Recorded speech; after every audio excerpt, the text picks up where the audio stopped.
चलो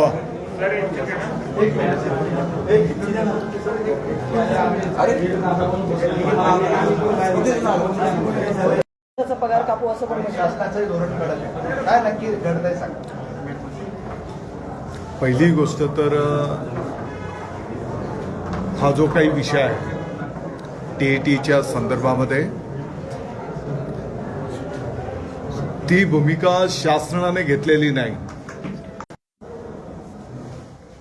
या संदर्भात महाराष्ट्र शासन त्या ठिकाणी सकारात्मक विचार करतो आहे.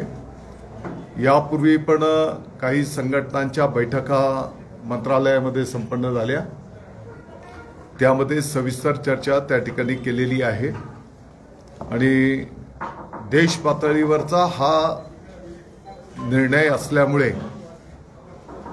इतर राज्य पण काय भूमिका घेत आहेत त्याचाही आपण महाराष्ट्र शासन लक्ष ठेवून आहे. आपल्या शासनाच्या माध्यमातून विधी व न्याय विभागाकडे पण आम्ही या संदर्भात संवाद केलेला आहे. मला वाटतं की 2 पातळीवरनं आम्ही याचा मार्ग काढायला घेतो आहोत. देश पातळीवर इतर राज्य काय भूमिका घेतात, आपण आपल्या लेवलने काय करू शकतो आणि समांतर आपण जर माहिती घेतली तर आत्ताच्या ज्या काही टीईटी परीक्षा संपन्न झाल्या त्याच्यामध्ये हे जे काही आमचे जुने शिक्षक बंधू भगिनी आहेत त्यांनी पण त्याच्यामध्ये सहभाग नोंदवलेला आहे आणि म्हणून या दोन्ही प्लॅटफॉर्मवरनं त्यातल्या त्यात मार्ग काढायचा आम्ही प्रयत्न करतो आहोत. मी सर्व शिक्षक बंधू भगिनींना विनंती आवाहन करीन की महाराष्ट्र शासन या विषयाच्या संदर्भामध्ये गंभीर आहे.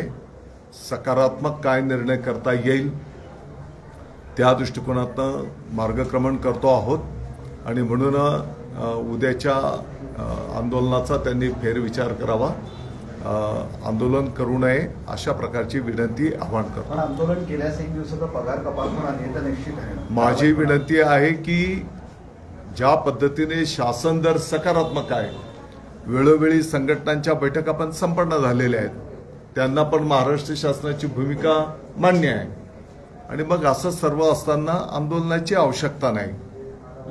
आणखी कोणाला काही चर्चा करायची असेल संघटनेच्या माध्यमातून तर आपण संवाद साधू शकतो. सर, शिक्षक संघटनांचं असं म्हणणं आहे की परीक्षा होण्याआधी ज्या वेळेला ते तुमच्याशी चर्चा करायला आले त्याच वेळेला सरकारने आश्वासन दिलं होतं, पण आपल्याकडनं रीट याचिका झाली नाही असंही पुनर्विचार याचिका नाही. मी आपल्या माहितीकरता सांगितलं की या संदर्भामध्ये आपल्या राज्याच्या विधी व न्याय विभागाचंही मार्गदर्शन घेण्यात आलेलं आहे. देश पातळीवरच्या इतर राज्यांची काय भूमिका आहे त्याचाही आपला विभाग अभ्यास करतो आहे आणि जेव्हा आम्ही बोलतो की शासन या विषयात सकारात्मक आहे, गंभीर आहे, तर याच्यात सगळ्या गोष्टी आल्या. आता हा न्याय निवाडा माननीय सर्वोच्च न्यायालयाचा आहे आणि म्हणून सर्वच गोष्टी इथं बोलून होणार नाही. सर, पण तुम्ही सकारात्मक आहात, पण शिक्षक सकारात्मक नाही आहेत, संघटना सकारात्मक नाही आहे, मागणीवर ठाम आहे, मोठ्या आंदोलनाचाही इशारा देत आहे, मग ते सकारात्मक नाही, त्याचं काय करायचं? आता लोकशाही प्रक्रियेमध्ये ज्याला त्याला ज्याचे त्याचे अधिकार आहेत आणि जी वस्तुस्थिती आहे ती वस्तुस्थिती अनेक संघटनांच्या समोर यापूर्वी चर्चा केलेली आहे, बैठका झालेल्या आहेत आणि आता परत आपल्या माध्यमातून महाराष्ट्राच्या सर्व संघटना सर्व शिक्षक बांधवांशी संवाद आपण करतो आहोत.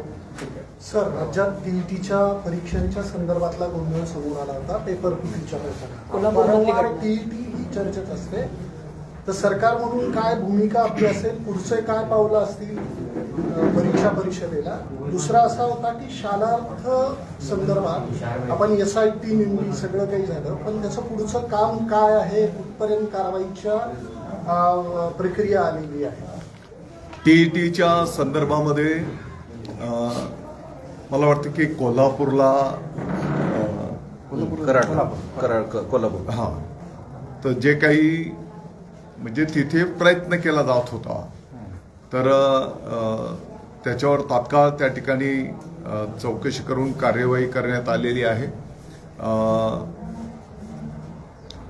आपण दुसरा जो काही मुद्दा SITच्या संदर्भामध्ये उपस्थित केला, SITच्या माध्यमातून काही त्यांना अपेक्षित असलेला डाटा त्यांनी बऱ्यापैकी कलेक्ट केलेला आहे आणि हे संपूर्ण राज्यव्यापी आणि डिटेलमध्ये त्यांना जायचं असल्यामुळे आणखी 3 महिन्याची मुदतवाढ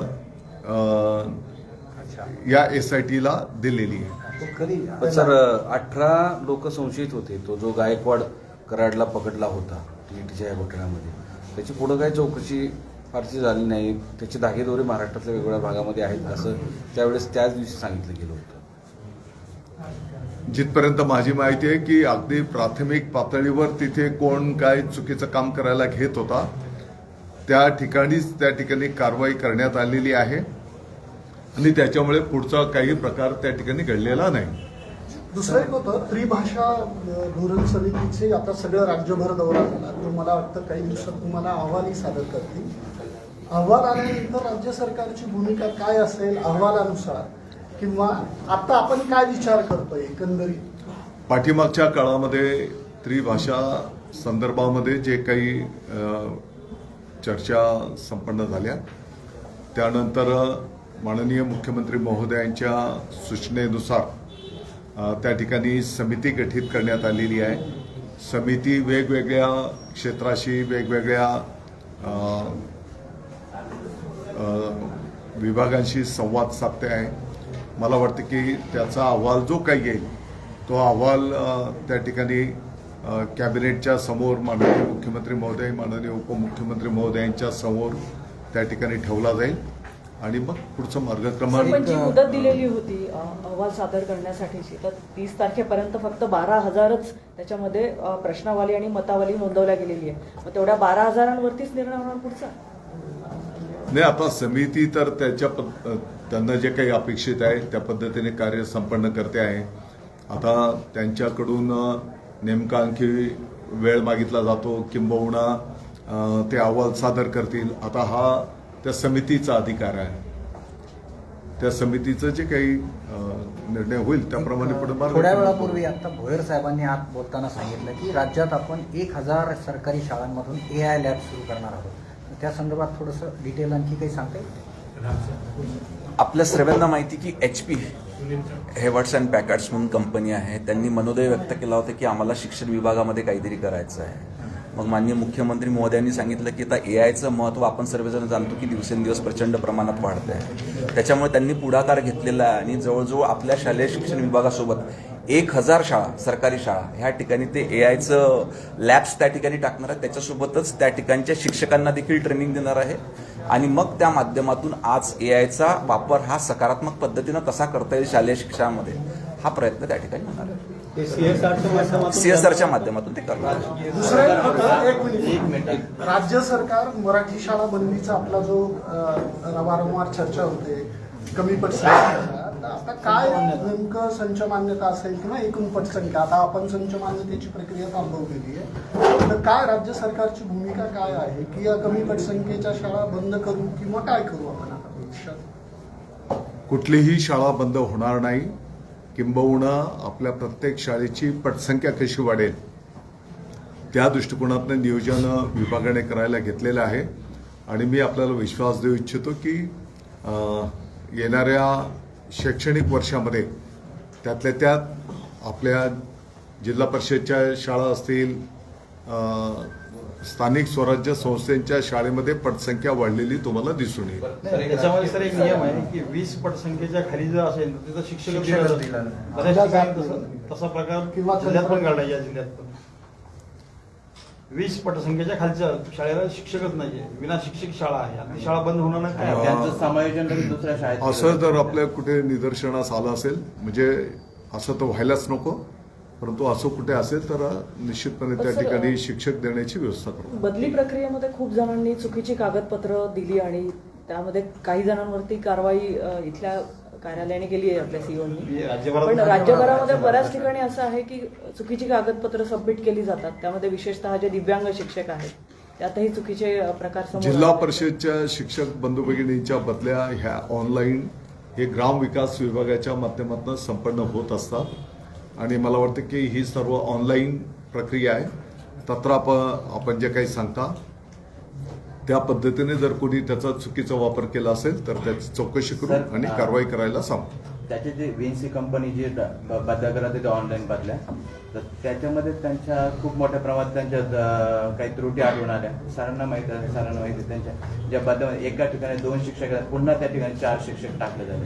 म्हणजे जी समायोजन प्रक्रिया होती ती व्हीएनसी कंपनीला अजिबात करता नाही. त्यांचं ते फेल्युअर आहे ते आपल्या शिक्षण विभागाने पण स्पष्ट केलं. नाही, या विषयामध्ये काही अपूर्तता असतील आणि वस्तुस्थिती आहे की पटसंख्येच्या आधारावर त्या ठिकाणी शिक्षक त्या शाळेला त्या तालुक्याला दिले गेले पाहिजेत.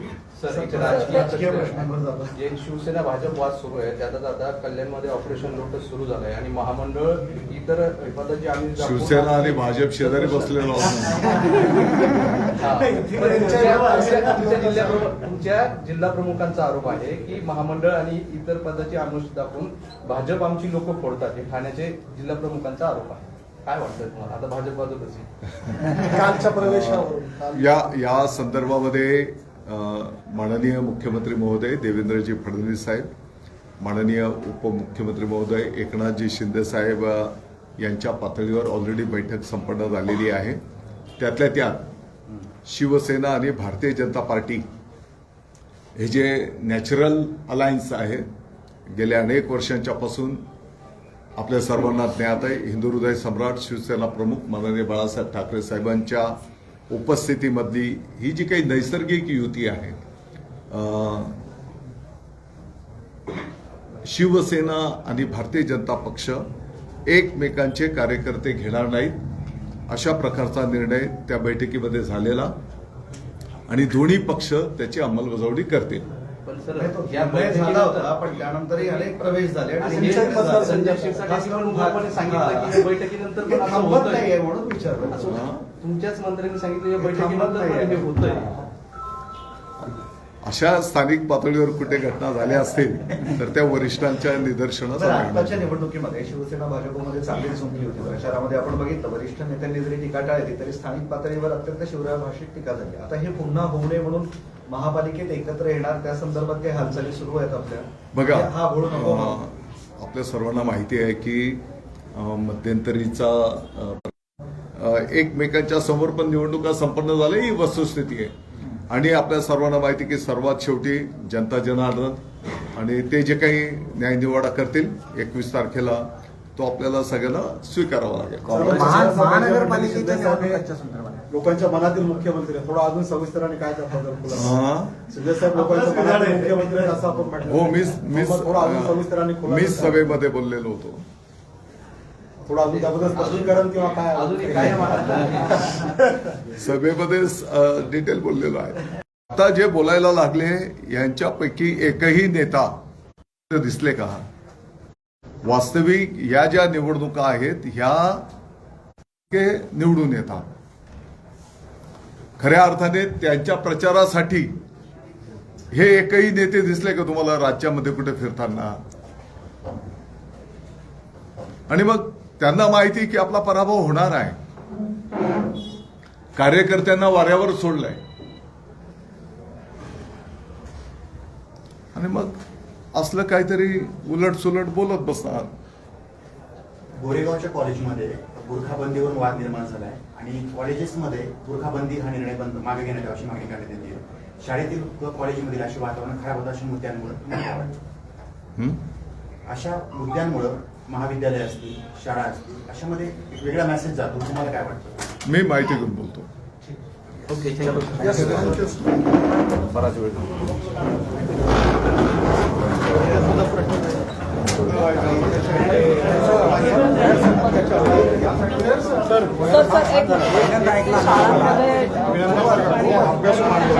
शिक्षकांकडनं होतात विनाभागाच्या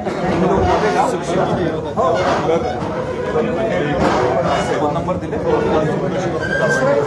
सगळ्या विषयाला compromise नाही. आता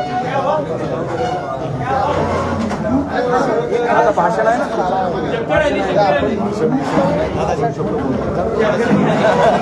भाषणाकडे लक्ष ठेवायला.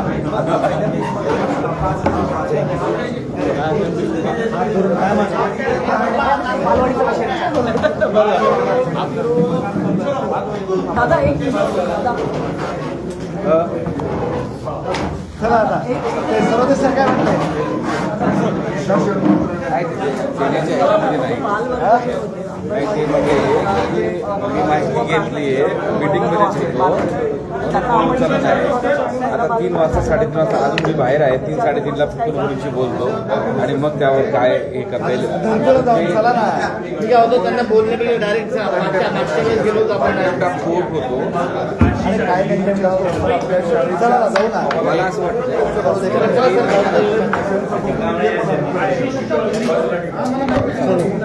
एक गोवामध्ये मी एक गतीने होत आहे. आपण एक काम करू. हे सगळ्यांना सिद्ध झालं. देवळांकर सरांना आणि म्हणून त्याला प्रिन्सिपल डायरेक्टर पुढे येऊन कसं हे बघा हा सर मध्यवर्ती संघटना उद्याच्या आंदोलनात सहभागी नाही.